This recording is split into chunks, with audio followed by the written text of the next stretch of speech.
All right. Hello, Facebook. This is Tommy Valentine. I'm the Executive Director of Historic Athens. We really appreciate you tuning in today to our 1 o'clock episode of This Moment in History, COVID-19 in Athens, Georgia. This is our 23rd episode today.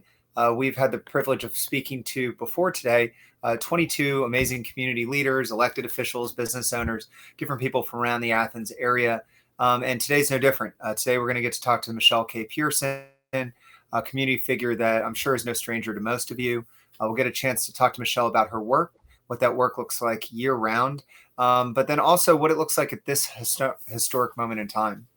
I also want to let you know, if you've just tuned in for the first time, this is not just a program you can watch. This is also a program that you can interact with.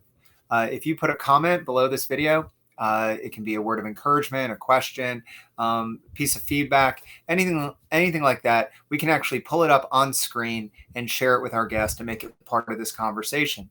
That's particularly important when you consider that what we're creating here is not just a one-off show. This is part of a historic record. At the completion of our last episode, which right now is scheduled for Friday, June 26th, we'll be doing weekdays 1 o'clock till June 26th. At the completion of that final program, we will compile a digital archive of all 55 interviews and contribute it to local libraries and research institutions so that future generations can have a sense of what this moment was like. That means that your comment, your question, your encouragement, whatever it is, will be part of that historic record. So please contribute to this conversation. We look forward to including you in it. Last note before we bring our guest on, you may notice the Historic Athens logo. Maybe this is the first time you've interacted with Historic Athens. We're a 52-year-old nonprofit here in Athens, Georgia. We work every day to celebrate and conserve the community heritage of Athens, Georgia. We'll talk a little bit more about what that means later in the broadcast. For now, however, we want to thank our weekly sponsor, First American Bank and Trust, for making this week possible. We want to thank everyone who's tuning in. And let's go ahead. I'm going to flip a few switches here. You're going to see me get busy with my mouse, and I'm going to go ahead and bring on our guest. So bear with me one moment.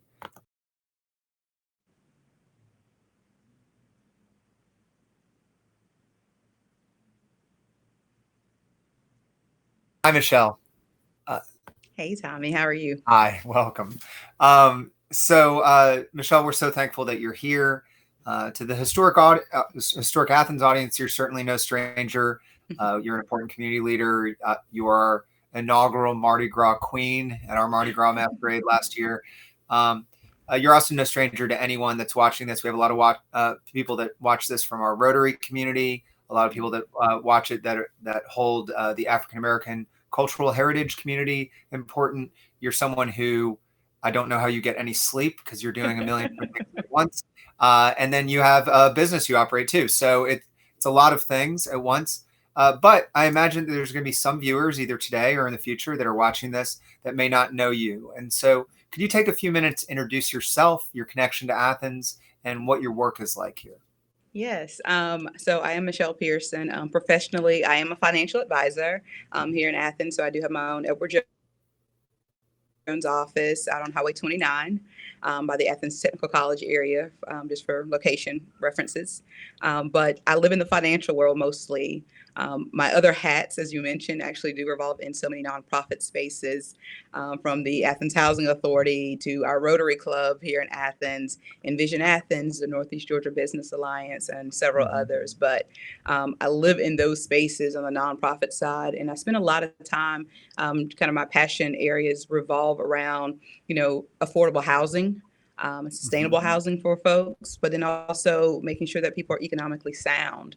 So a lot of economic development projects, especially around small business development, as well. So I live in several different spaces. I am an Athens native, so that is my connection, born and raised here. Most of my family is here. And so I left for college, but came back home, and I've been here and I love it in Athens. So. Absolutely. Michele, some of our viewers may not know about the Northeast Georgia Business Alliance. We did have Shane on the program a few days ago, and he shared with us about it. But if someone's tuning in for the first time and hasn't heard of the Northeast Georgia Business Alliance, can you talk about that organization? Yes, definitely. So I would say the quick way for people to get a small glimpse of reference, the Northeast Georgia Business Alliance, we really are a Black chamber group. And I say that, but our focus is truly minority business issues and nonprofits. We have a three-pronged approach as to how we reach out to things. So business affairs is our most common space where we're working with the emerging, meaning kind of startup. I think I want to start a business, the established, and the expanding businesses that are in our community. We also have the community affairs area.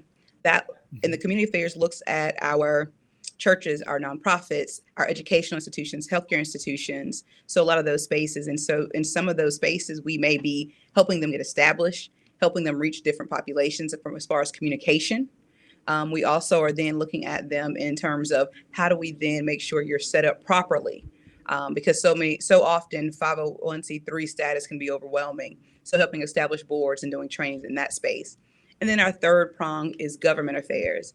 And that's when we're looking at a lot of policy and implementation on then how do we make sure that the other two sides, business and community, are getting the resources that they need, the policy that comes out is supporting the work that they're trying to do. Sometimes that means we are lobbying vocally. Here we are. This is what we need. We sit on several committees to make sure those things are in place. But sometimes it's actually developing a new program as well. So, Wow. I'm sure this comment that I'm about to display on the screen that Gary's speaking for a lot of us, but Gary Birch, who we know and love, Gary Birch yes. says, Michele does so much so well. So well said, Gary. Thank you, Gary. So Go Rotary Club of he's Athens. that's right, part of our Rotary crew. Also, Gary and Joan were kind enough to support the first week of this program, so we really appreciate Gary. Michele, so much of what you do centers around business. Where did you develop that passion and that understanding of business? A long time ago, actually, and surprisingly, I always say it was almost accidental. I initially left Athens to go to Piedmont College up in Demorest, and I was going there pre-law, so I was a history major, poli sci kind of focus area. And after doing, yeah, so and that's what most people don't know that I actually do have a history degree as well. Right. And after I was going through my history major and I did my internship at a law office there, I realized this is probably not what I want to do with the rest of my life. Well, I was also working in the School of Business, and they always ragged on me. What are you going to do with a history degree? What are you going to do with a history degree? Right. So I was like, let me at least try this business thing out too. And so I ended up with a business degree. And as I was going through the coursework and doing internships, I fell in love with just the different dynamics of business. And then I realized that every walk of life, even as how I mentioned the nonprofit work with through the Business Alliance, well, on the nonprofit side, they still have to set up and operate as a business. And that's when I fell in love with it. And I realized how many people love the work they do, but they don't quite understand the technical things that go behind the scene. And I enjoyed that side of it along with the financial component. So, Sure. Can you tell us a little bit about your passion and love for Athens, Georgia? so like I said, it really is just homegrown. For once, at one point, it was all I knew and all I understood. As I got older, I was and my mom will probably would tell you if she was here that I was the kid that wanted to sign up for everything. And clearly it translated over to adulthood. There are very few things that I do not like. Bodily fluids is why I'm not in the medical world. So, so it was easy to figure out what I didn't like, but I always wanted to try different things. And Athens has so much of that. And it took a while for me just to get around of what was happening with, the UGA community and the local Athens community. I grew up on the east side of Athens. Go Jags, Cedar Go Shoals drag. graduate. Go drag. Yeah. But, even the Clark County School District allowed so many opportunities Right. for me to get involved, and even through Girl Scouts. So as I grew up here, I didn't really think that I was missing anything by not being here. And of course, like I said, I left for college, and that's kind of what got the traveling bug in me. Right. But I always knew I wanted to come back to Athens because the one thing I remember growing up here is that I thought professionally that if I was going to come back to Athens, I had to be a teacher. Right. And I realized that me and young children do not get along that well. The communication barrier is not my strong suit Right. when it comes to toddlers. So I was like, wait, I don't want to be a teacher. What do I do now? And after going to college, I realized that there's so many different things career-wise that are out there, and I wanted to make sure that young Black girls growing up here in Athens understood what that looked like too. So it was Sure. just no thought but to come back. Um, Michele, I was looking around because on one of these bookshelves I have that Cedar Shoals yearbook. That's what I was looking for. Oh And no, I'm glad you can't find it. yeah, no, well, I mean, yes, for my own personal shame, I'm glad too. But I don't know if you had a senior superlative or not. Mine was most involved. I have trouble not doing a million things. You also are someone who is constantly doing a million things. Uh, where do you find the energy? We already know that you're interested in a lot of things, but I mean, how do you maintain that momentum? Well, over the years, I was very scattered. And what I have kind of found to help me hone some of that is most things that I'm involved in, they are correlated. There's usually something that ties the work together. So, like I said, the economic development, that piece of it transitions over into so many different other areas of my life. So, with the Business Alliance and with Rotary and Leadership Georgia, all of those things kind of intertwine and spiderweb each other. And so it allows for that relationship building. And then, like even with housing, the Housing Authority has so many other sides that go back into Rotary and Envision Right. Athens. So they all kind of start coalescing and living together. And what I've had to learn the hard way, because I actually realized I do like sleep, is that I need to then make those things relatable. And so the projects that I Right. work on are usually intertwined. So that's been Right. very helpful. Absolutely. Uh, you talked about affordable housing a number of times. Mhm. There may be someone in some future generation looking back at this interview wanting to know uh, where Athens was on that issue. Can you talk about your passion for affordable housing and what we're up against here in the Athens, Georgia area? So yeah, we struggle with just having an affordable. I prefer not to use that term, but I say it because Mm. it resonates with people. Sure. Because the first thing is that affordable is really up to where your price point is. So everyone Sure. has their own affordable space. And the thing that we struggle with here in Athens when we start looking at low to moderate income housing, which is really what it Hmm. is that there's a shortage primarily because we have such a huge student population Right. that when we start looking at landlords, they can rent at higher rent rates to students than they can families. And the closer you are into town, and with Athens being the smallest county, we have a land issue as well. The closer Sure. you are into town and close to UGA, you get pushed out. And so cost wise, it's just not prohibitive. We also know just in our area, we're a very service heavy industry area Hmm. here in Clark County. So those two things coupled, which are typically your lower wages, and especially here in COVID, those are also your essential employees. It does create a hardship in that space. Yep. When we start looking at even, and I'll kind of shift to the little Section 8 side, which we don't do with the Athens Housing Authority.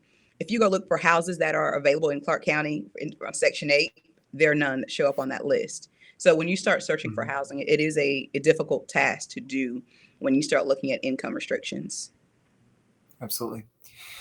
If you're just tuning in, we're with Michele K. Pearson, wearer of many hats, financial advisor, business advisor, works with the Athens Housing Authority, Envision Athens, so much more. Only recently discovered she loves sleep. Michele, I'm not sure I love sleep, but I have discovered as I'm in my mid 30s or late 30s now that I need sleep. I'm not sure if I love it. But I realize I need it. But if you're just tuning in, we want to let you know that you can contribute to the discussion you're seeing by making a comment, sharing a question in the comments below. We can bring it on screen and share it with Michele. Michele, one question I have for you is, you mentioned being a financial advisor with Edward Jones.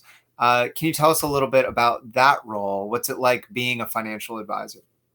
And I'll speak specifically to me because as my role in a financial advisor, I always think about myself as kind of being a coach for folks in their financial life. I'm very much a planner, so I do big pictures. I'm not the stock and bond kind of girl. Just here's Mhm. a great deal. I don't want to live in that world. That's not as fun for me. Mhm. Working with my clients is very much more of having those big picture conversations and looking at all the financial pieces. of their life, and then working with them as a team member, sometimes with their tax professional, their attorney, but then figuring out where's their financial GPS, and that's our financial goal planning session. Where is that for them? And then we start coalescing things in that direction. We chase their goal Right. is what I spend most of my time doing for a lot of business owners, because a lot of time they have so many different things scattered about. But I work, closely with individuals and families to work in that space when it comes down to next steps. What's the next step so that you don't create that financially inflicted wound? And people do that also often because they have the emotion tied into it. And my role is to help pull Right. some of the emotion out. Now, Michele, am I gathering correctly? Are you broadcasting from your home or from your office? I'm sitting in my office. You're in your office. I thought you might be. You know, for those of you that don't know, Michele's office is located near the Super Kroger, the Space Kroger, as some people call it. And right immediately before we had this conversation, I was over at that Kroger picking up Kroger click list groceries, picking up curbside groceries. And it made me think about this interview we were going to have today because everyone's having to make these adaptations. For us, we're not going in the grocery store right now. But for businesses like yours, these are strange times where you've had, I'm sure, a lot of uncertainty, a lot of difficult challenges, a lot of need for innovation. Can you share with us a little bit about how your role as financial advisor might have changed over the last few weeks? I always say I felt like a small counselor in some way, and I think I feel like more of a counselor lately, Mm, because we probably spent the first few weeks of just transitioning. This is calling to check on our clients, right, sending emails of kind of, hey, here's what's going on, because people were panicked on all fronts, not just financially. It's a strange environment, and so people don't know what to do with it. We deal with most of our clients are in that vulnerable population, right, and where they are used to that contact. We have people, like you said, we're in this busy shopping center, and we would have clients sometimes just come by and grab a cup of coffee or a cup of tea, because we have a tea right, bar up front, and they don't have that contact now. right, So for us, it's walking them through, well, how do you set up a Zoom call? We use WebEx to communicate with our clients in a similar fashion in what we're doing. And so it's walking them through, here's how to use WebEx, right? But they want to talk with their family and friends. And so that was a great tool for them to figure out how to use Zoom. We're doing right, things over the phone now because we don't want them out just for their safety if we're dealing with that vulnerable population. So that was probably the biggest change that we saw early on, as trying to just help people emotionally deal with this. And then, of course, what happened in the market with the right, volatility, it's reminding them we've had these conversations. I remind my clients all the time, we talked about this is going to happen. This is going to happen. This is right. not new. We've seen this, and how do we transition? But then again, we're chasing their financial goal and reminding them where their financial GPS was. And I think that kind of helped people breathe and exhale a little bit. So, Sure. yeah. You know, both of my parents retired within the last 18 months or so. My dad was an educator. My mom was an ER nurse. I'll admit Wow. I'm very happy that she's retired from the ER these Yeah. days. Um, but, I think about the conversations they had with their financial advisor as they were preparing to retire, to make sure that they were going to be able to pay their bills throughout retirement and whatnot. They left those conversations with some certainty. And in February, I still think they probably felt some of that certainty. And since March, I think they've been intentionally not looking at what's going on.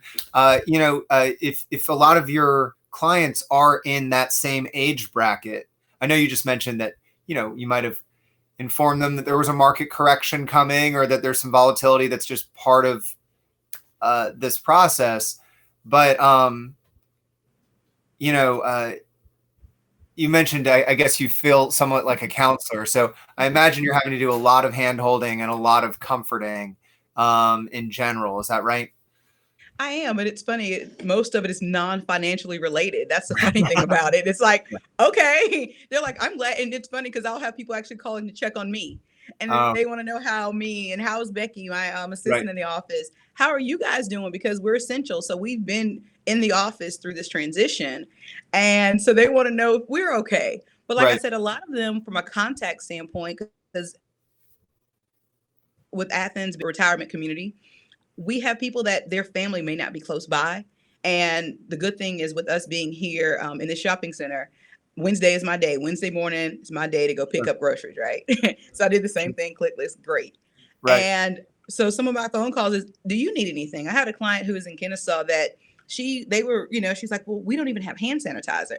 And she's like, we're down a couple rolls of toilet paper. So we got a box together. Wow. I always say, thank you, Lord, timing.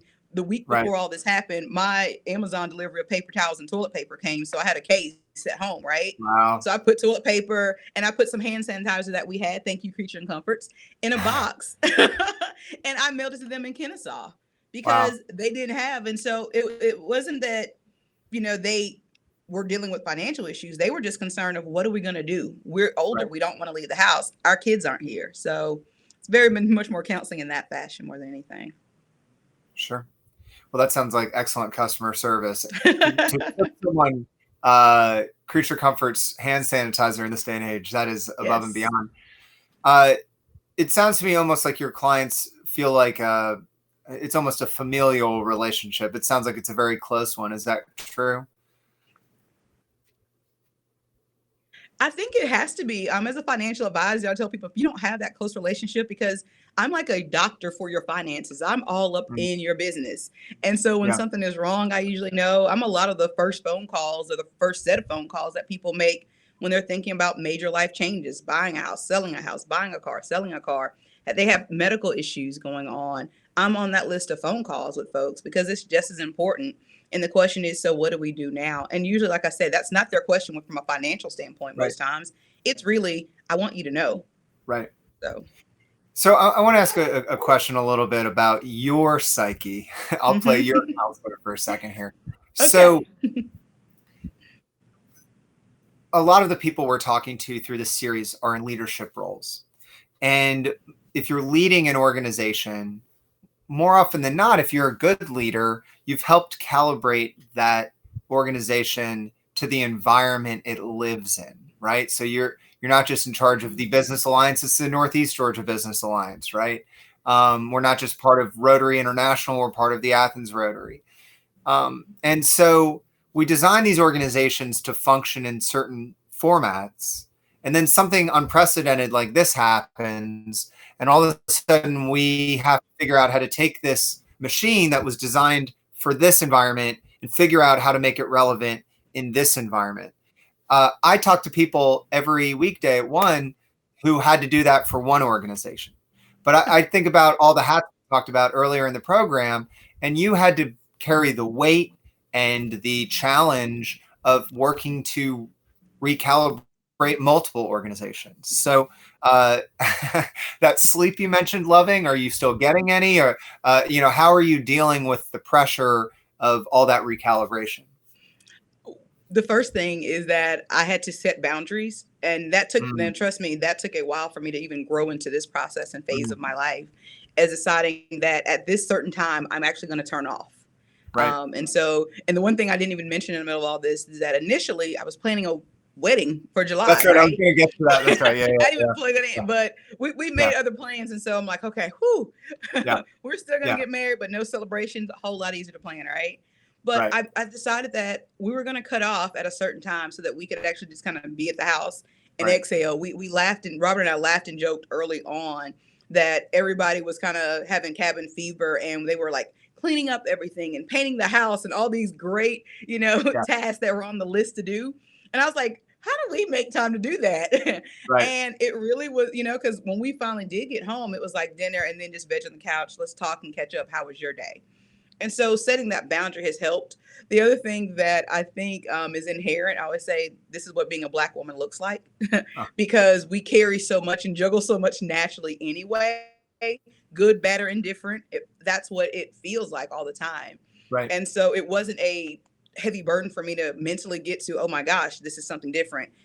Part of my life, and even I will say, even just from a code switching standpoint of Yeah, transitioning into what things look like, what's next, how do we adjust? I live in that day to day anyway, and so people are like, "I hear you smiling through the phone," and I'm like, "Yeah, It's Wednesday. This is what I do.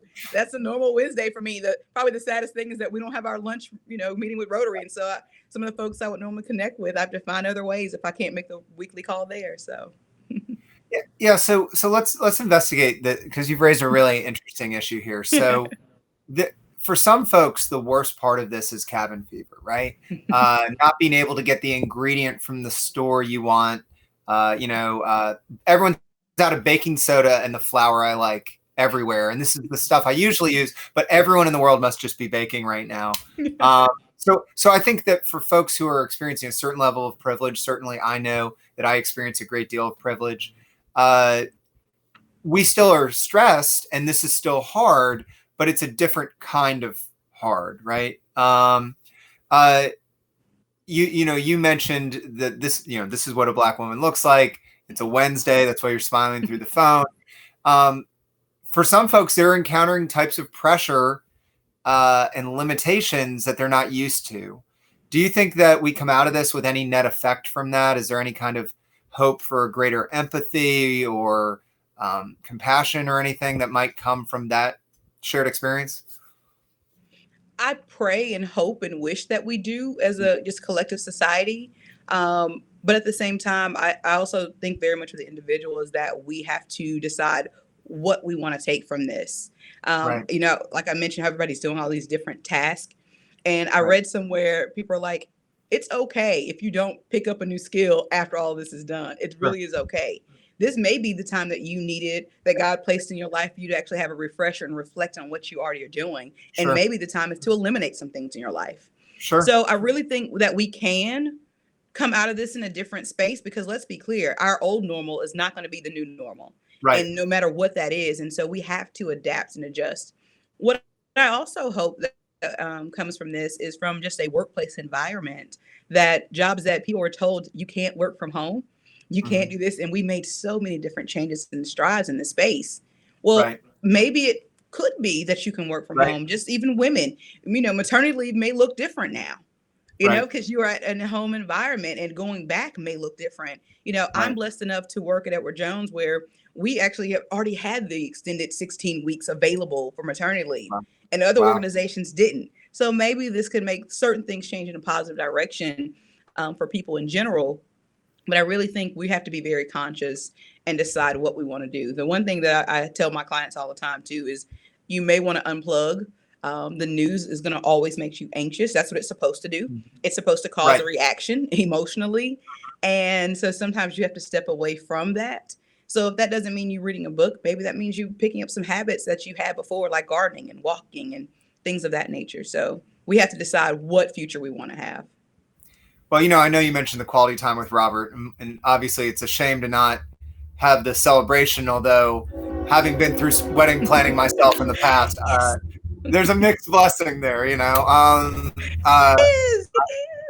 I'm the best man for my oldest and best friend, who's supposed to get married in the midst of all this early fall. And so he's in this whole no man's land. That's a challenge. But you mentioned setting boundaries, so now you're spending time with Robert. I know I get to spend time with Laura in very dedicated ways. We've had to be intentional because it's a weird environment. You can't call out sick at home these days. I just saw Deborah Gonzalez shared a comment, so I want to share it. Deborah Gonzalez shared, I totally understand your statement, Michelle, about being a woman of color and being adaptable.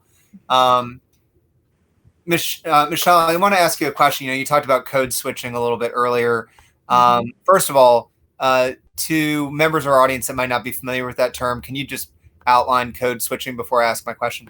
Yeah, basically code switching is that when you're in certain environments, whether it's something that's just a different racial demographics, whether it's different, society demographics, when you start looking at just income disparities, Right. that you act and perform a different way, or the way you would say something, you make it different, or how you even act, how your being is in the presence of other people is different. Right. In certain environments. And I think most people could probably resonate when you're at home with your kids versus when you're at church in front of your pastor in the congregation. Most people would pick up on Right. that one. But just imagine doing that in every walk of life. So Right. Well, the reason why I ask is it seems to me like perhaps some of what we're seeing out there has to do with people that haven't been able to code switch or that have never had to code switch in their past, you know. And the difficult part about coronavirus is you can't ask to speak to its manager. You can't you can't fight it. It doesn't, even if your wealth can insulate you from it and make you more comfortable, but if you're within 6 feet of someone who has it, you can get it. um, it as someone who has had to code switch, do you see a little of what I'm suggesting here, and maybe some of the ways it's having real effects in our community, people that can't adapt the way you and Deborah have had to? Oh, definitely. Like I said, I think the people who are having the biggest struggle with cabin fever are people who, like, and I'll say it this way, who figured out, wait, I'm a non-essential, because at this point you're at Right. home and can't leave. And I mentioned earlier that a lot of your service industry workers and the custodial staff in places, they're essential. Well, those Right. are usually the lowest paid people as well. And so for them, this isn't a vacation. This Right. isn't a cabin fever moment. This is not a I'm Right. going to come out with a new skill and skill moment. They're really having a difficult time when they have to go deal with, I'm sick. I Right. could be sick. I can't afford to go to the doctor, or I can't afford to take off work because if I do, then my kids won't eat next week. That's right. And so as people are transitioning in that space, I Right. think that those who are not familiar with the code switching need probably should be a little bit more empathetic, but then take time to even reflect on, why do I not even know what that is? And why do I feel entitled Right. to not even have to worry about other people in those spaces? Because staying at home is not a punishment, it's a safety measure. And as I see the news sensationalize that and Yeah. turn it into a weapon, especially politically, it's scary, Right. because Right. it's like, well, what are you really doing? How are you helping where we are now? Right. So I think in that space, we kind of all have to kind of look and say, wait, am I doing this because I'm selfish? Is it something I want? Because, that, think about it, that has been our American dream. We have Right. freedom to do all these different things when we want, and no one tells me any different. Right. And COVID said, haha, I'll show you. Right. And here we are. So, Well, Michelle, years and years ago, I was in Boston visiting my brother, and I stopped into the Boston Library, and they had this really phenomenal exhibit of World War I propaganda posters. And what I know now is that uh, those posters were also created during around the same time of the 1918 flu. But it was really interesting to see these posters because they talked a lot about freedom, but they talked a lot about another concept that you don't hear about as much, that I think at the time they were using to counterweight the idea of freedom, which is duty. You mm, know, the concept of duty in society, that you have a duty. That's not something we talk about as much. Liberty is important, freedom's important. But when we think about, the mask thing, for example, I've heard people describe that, and I know they're fumbling for the word duty. We just don't use it anymore. They'll say it's an act of kindness, or they'll say it's an act of caring for someone else. When I go out running, I see folks with the mask, and some of them will pull it on right as we go past. That's an act of caring and duty. Um, what do you think about the role of duty in society today? I mean, do you think that folks out there have an adequate sense of what their duty is at a time like this? I actually don't, and I'm glad you used that word, because Mm. I'll say the antithesis to that word that people say more often when they don't want to have that duty and that responsibility and accountability. Right. When they don't want to do that, they call it socialism, and then we go Mm. into a political arena with it. Right. And I say that oh, go ahead. No, no, I was just nodding and agreeing. Yeah, yeah. Go ahead. And the reason I say that, because I've been reflecting on this. Like you said, I live in the business space, and Right. so my thought sometimes is, wow, if we had universal health care, for example, Right. people who were concerned about when there wasn't enough testing and the cost, how would that put us in a different space? Would we be forward moving in Right. this thing? I don't know. Right. The other thing I thought about is paid time off. Right. If people who are the least of these are struggling to go to work, Right. and they feel obligated to go to work even when they're sick and can spread this thing even further, if they had those resources in place, Right. where would we be? And so those are the conversations that I'm having with folks and the thoughts that I'm having, just even from my short commute from my office to my home Right. is if we, but like you said, if duty is the word. And I don't think we feel that it's our duty to be my brother's keeper, because we don't hear that Right. anymore. It's not an obligation. It's, I need to take care of me and my family. Now, if it arrives at my doorstep, Right. then it's a problem. But outside of that, we don't think about others in those ways, generally in society, and that's concerning. Yeah, it is. And I know you mentioned the Matthew 25 reference, the least of these.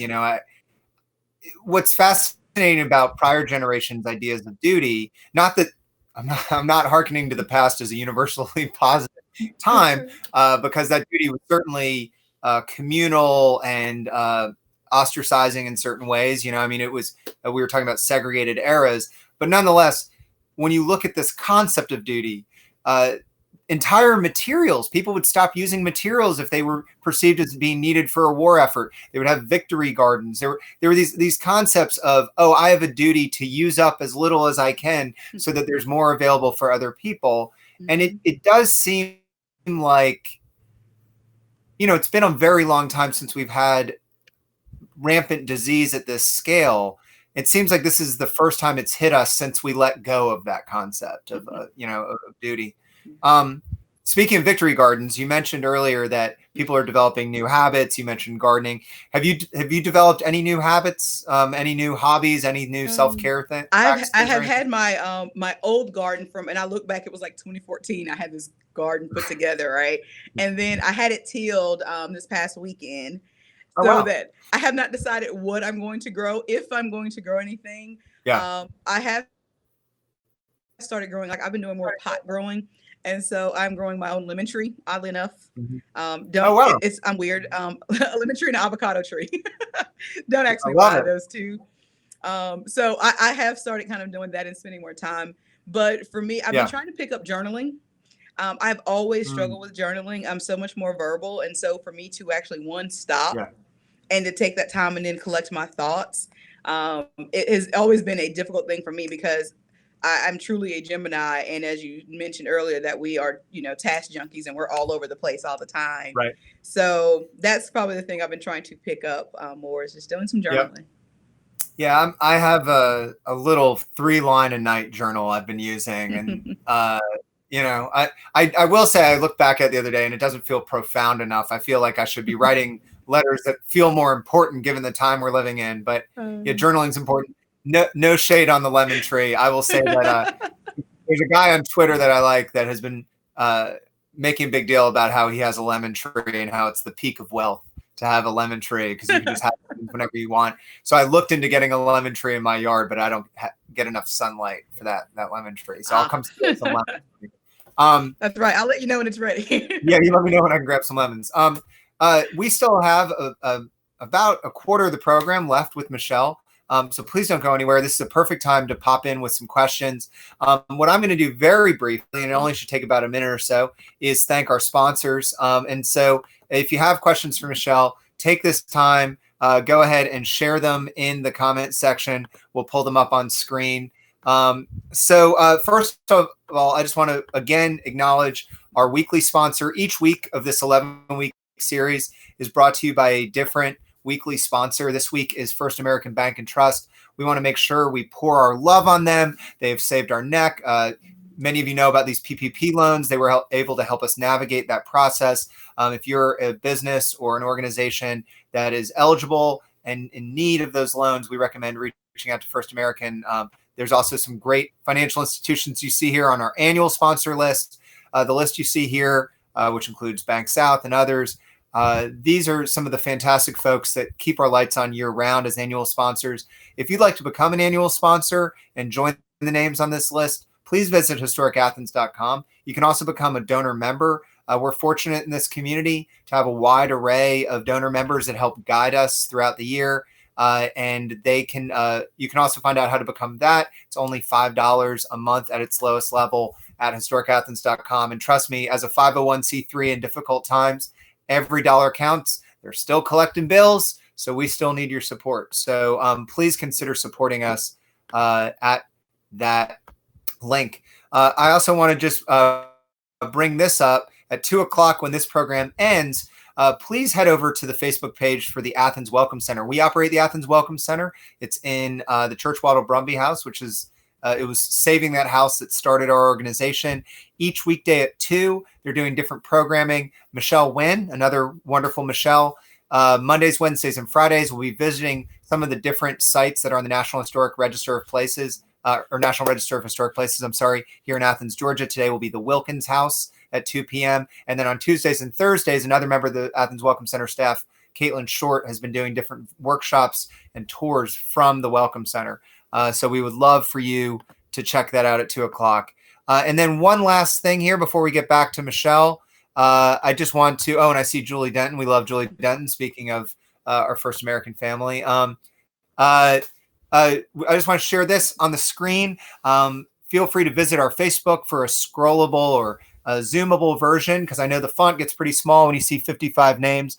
But these are the 55 individuals we're interviewing on this series. I wish we could interview everyone in Athens. Everyone's dealing with different challenges. But this is a pretty good cross-section of folks. You'll see that tomorrow we're interviewing Eve Anthony of Athens Community Council on Aging. And then we're finishing up the week with Sterling Gardner from the Boys and Girls Club of Athens. So feel free to take a look at this list. And then you can also go back to our video archive on Facebook to view the previous interviews. So thank you so much, Michelle, for letting us share all of that. So I want to go ahead and bring a couple comments on screen.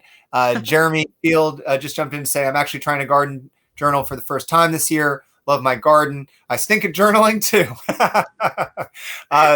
We're all just trying, Jeremy. We're all just trying. And then I mentioned Julie. Julie is right here. Thank you for this genuine, wonderful conversation.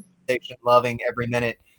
Julie, we love you too. Thank you for being out there and watching and tuning in. So if you all have additional questions for Michelle, please let us know. So Michelle, I'm going to get into 3 questions we've been asking each of our guests, starting with this first one that people tend to have a little fun with.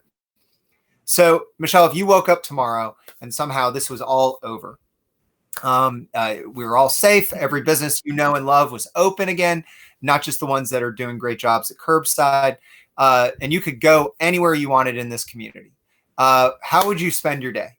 Where would you go?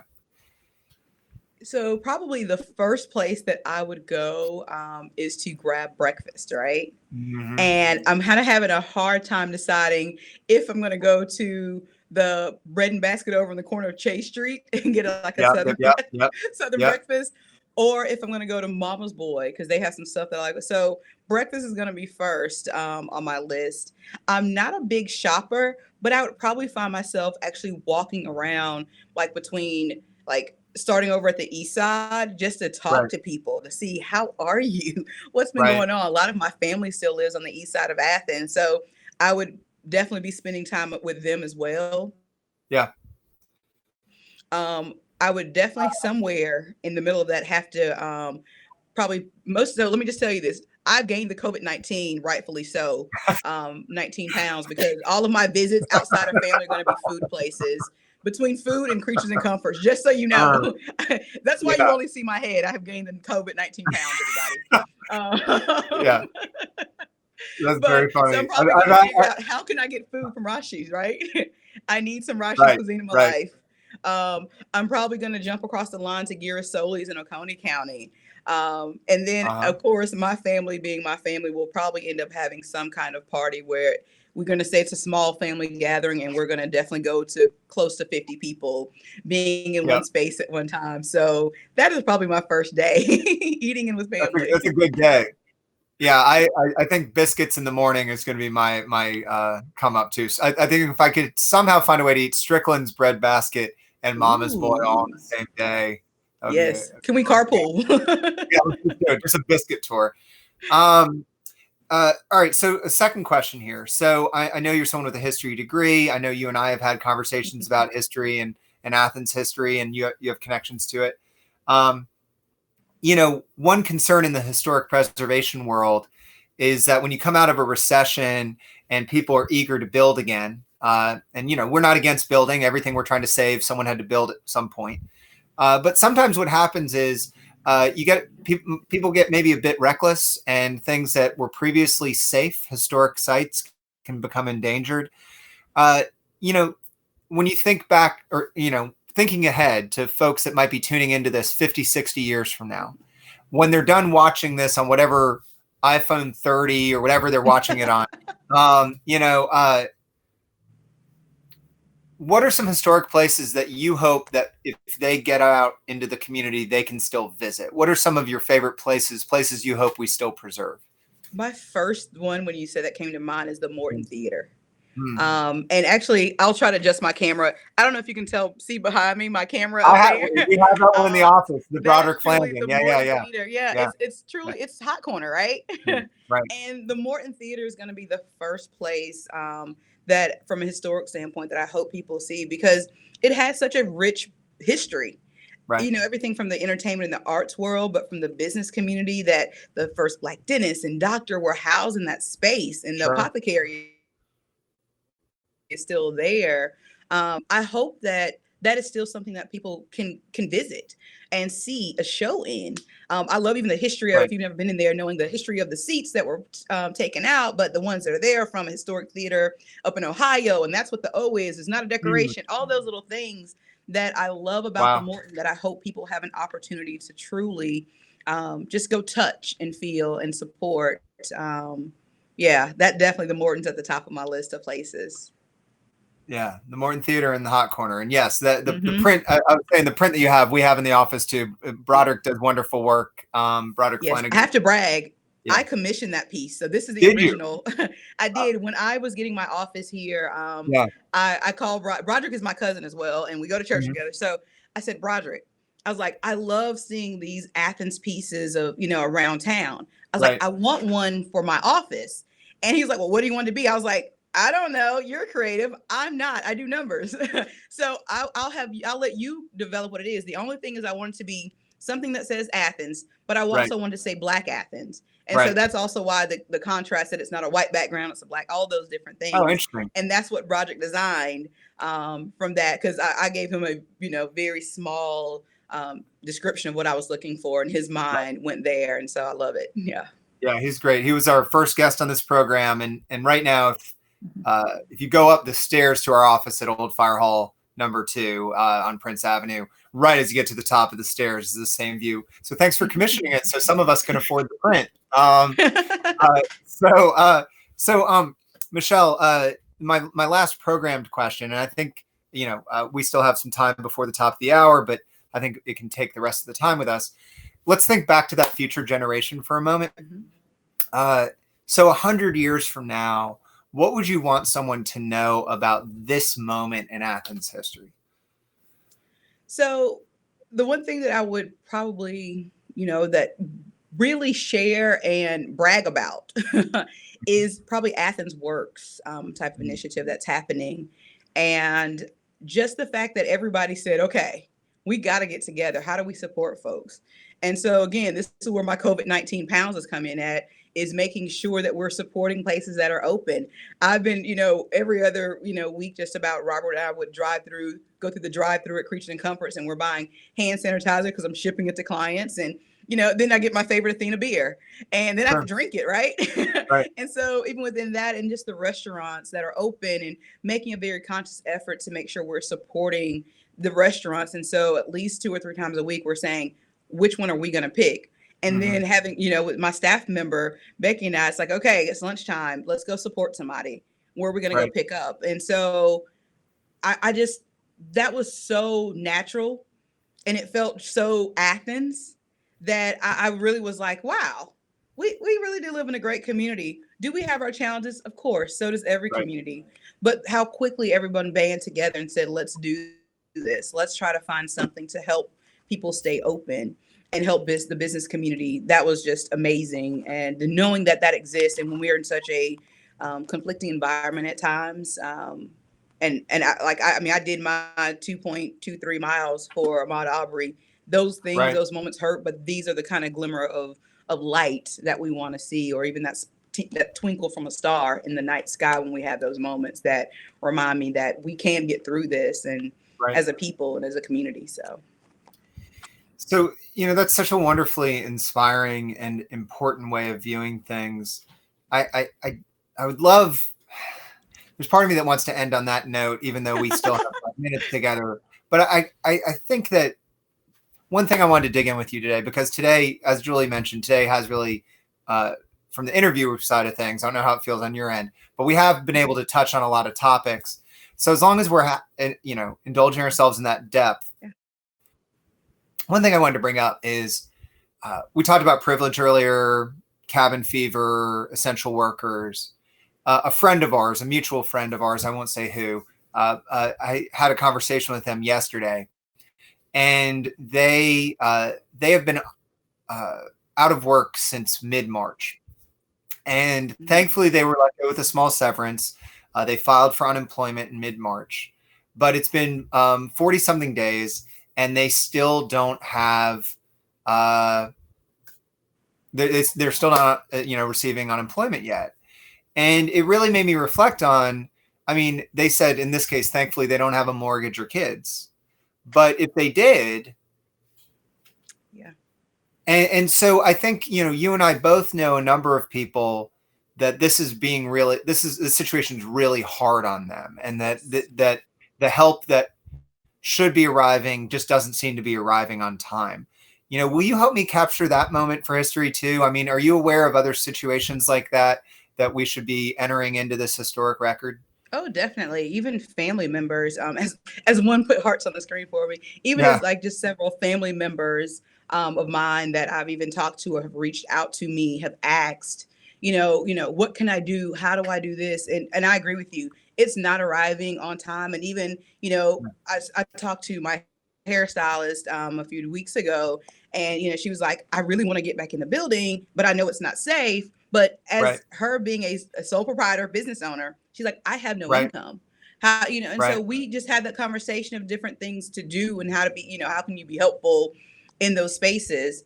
And I really think from a society standpoint, kind of two parts, there's certain people who are resilient and that are going to get creative and find different ways. Multiple streams of income is always something that we talk about, because I always my retirees, they're not concerned about it as much because we're having those right, conversations on the front end when times are good. As a financial advisor, my heart really has been filled with people wanting to know more. I've gotten so right. many phone calls and text messages and like, hey, I want to learn about stocks. Because, again, the news is what will Sure. drive people's emotions. Even if they don't have money to do anything, they just want to learn Right, about it.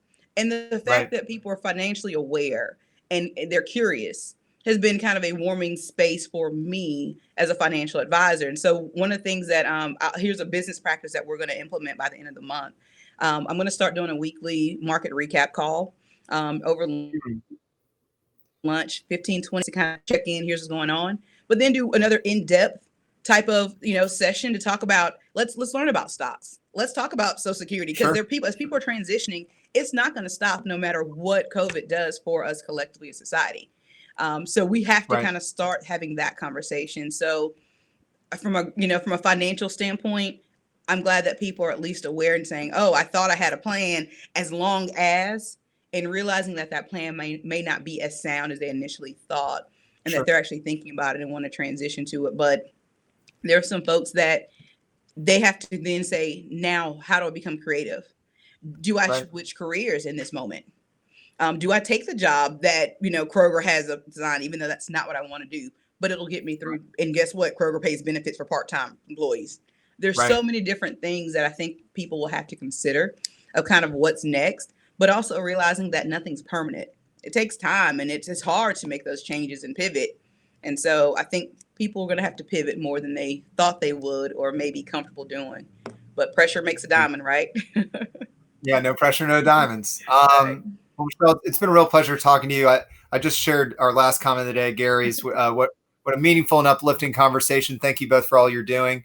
And Gary shared that after we took the turn to some difficult conversations. But we appreciate Gary. We appreciate everyone who commented today. Michelle, thank you for the candid and soul searching conversation we had today.